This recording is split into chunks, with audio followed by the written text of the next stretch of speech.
भारत में 6 बड़े प्लेन हादसे कब कब हुए? पहला, चरखी दादरी प्लेन हादसा 1996। दूसरा, एयर इंडिया प्लेन हादसा 1978।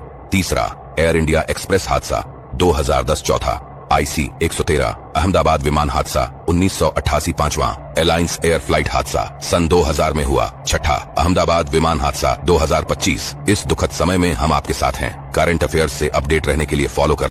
ये दादी और बंदर दोनों मिलकर रेगिस्तान में एक गड्ढे को खोदते हैं। ये बंदर खूब मेहनत करता है और दूर दूर से पानी को लाता है और गड्ढे में भरता है। तो ये दादी भी खूब मेहनत करती है और दूर दूर से पानी को लाती है और गड्ढे में भरती है। अब गड्ढा पानी से भर जाता है और दादी बाल्टी से मछलियों को डालती है। कुछ समय बाद मछलियाँ बड़ी हो जाती हैं और दादी और बंदर दोनों मछलियों की रखवाली करते हैं। लेकिन एक दिन यह हरामी भालू गड्ढे के पास आता है और गड्ढे में गिर जाता है और सभी मछलियों को गपागप खा जाता है। जब दादी और बंदर चूहा एक कसाई के घर में बिल बनाकर रहता था। एक दिन चूहे ने देखा कि कसाई बाजार से एक थैले में कुछ लेकर आया है, तो चूहे ने सोचा कि शायद कुछ खाने का सामान होगा, लेकिन उसमें एक चूहेदानी थी। चूहा ये देखकर डर गया। उस कसाई के घर में एक कबूतर, एक मुर्गा और एक बकरा भी था, इसलिए चूहा सबसे पहले कबूतर के पास गया और कहा, तुम्हें पता है आज तुम्हारा मालिक चूहेदानी लाया है। कबूतर ने कहा, मुझे क्या, वो तो तेरे लिए है। निराश चूहा अब मुर्गे के पास गया और उससे भी वही बात दोहराई। मुर्गा भी उसकी बात सुनकर हंसने लगा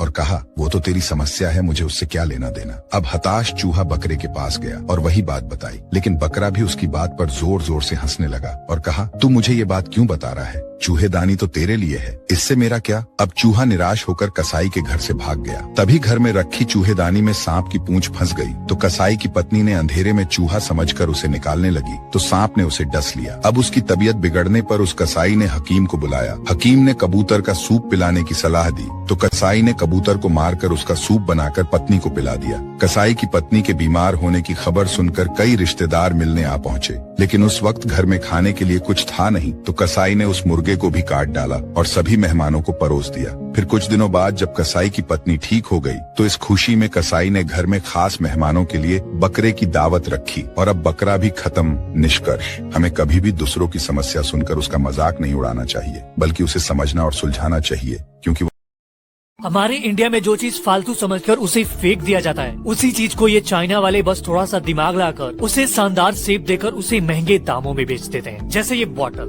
जिसे हम लोग कूड़े में फेंक देते हैं, लेकिन चाइना के लोग इसी बॉटल को एक वाइन ग्लास में कन्वर्ट कर देते हैं, जिसका दाम इसके बॉटल से भी महंगा हो जाता है। और इसे बनाने में कोई झंझट भी नहीं है। बस इस बॉटल को ग्लास कटर की मदद से इसके ऊपरी पार्ट को काट कर गर्म पानी में डालकर फिर बर्फ में डालते हैं, और फिर एक बार गर्म पानी में डालते ही एकदम शानदार वाइन ग्लास आपके हाथ में होता है। जो ये मछली जमीन पर भी बिना पानी के 1 साल तक जिंदा रह सकती है।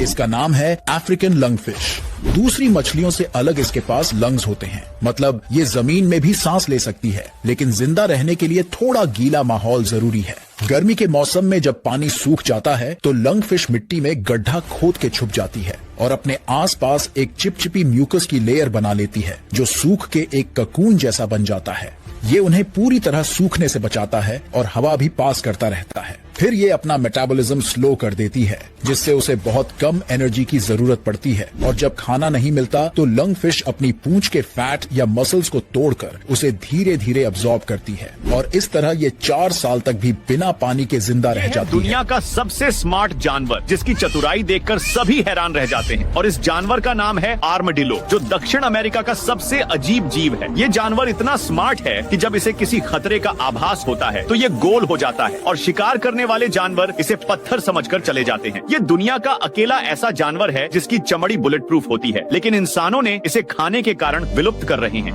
एक बार जंगल में बाढ़ आई, तब डूबता हुए बिच्छू मेढक से बोला, मुझे बचा लो, अपनी पीठ पर बैठाकर नदी के उस पार लिए चलो। मेढक ने कहा, तू बिच्छू है, तू पीठ पे बैठा होगा तो तू मुझे ही डंक मारेगा। बिच्छू ने कहा, अरे मैं तुझे भला क्यों डंक मारूंगा, और तुझे डंक मारूंगा तो मैं भी तो डूब जाऊंगा। मेढक को लगा बात तो सही है। उसने बिच्छू को अपनी पीठ पर बैठा लिया। जैसे ही वह दोनों नदी के बीचों बीच पहुंचे, बिच्छू ने मेढक को डंक मार दिया। मरते हुए मेढक ने बिच्छू से पूछा, तूने ऐसा क्यों किया? अब मेरे साथ तू भी तो डूब जाएगा। अब बिच्छू ने कहा, क्या करूं, यही तो मेरा नेचर है।